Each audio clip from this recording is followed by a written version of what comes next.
marché français des voitures d'occasion est le théâtre d'une bataille acharnée.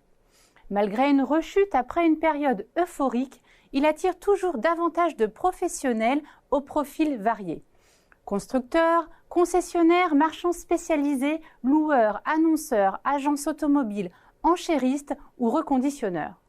Tous se montraient combatifs et inventifs pour se faire une place dans la revente de VO.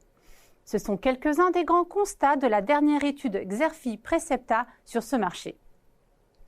Mais la compétition prend désormais une nouvelle tournure à la suite des graves problèmes d'approvisionnement de l'industrie automobile.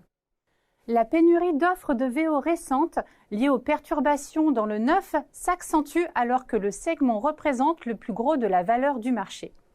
La situation est telle que les prix des véhicules de seconde main ont flambé, les professionnels se disputant âprement les reprises.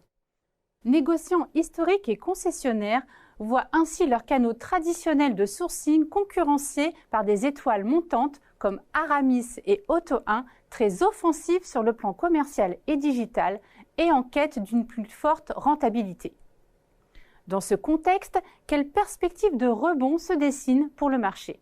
À quelles évolutions du jeu concurrentiel faut-il s'attendre alors que les acteurs historiques affûtent déjà leurs armes ? Pour répondre à ces questions, les experts de Xerfi se sont attachés à décrypter les principaux leviers de croissance des acteurs.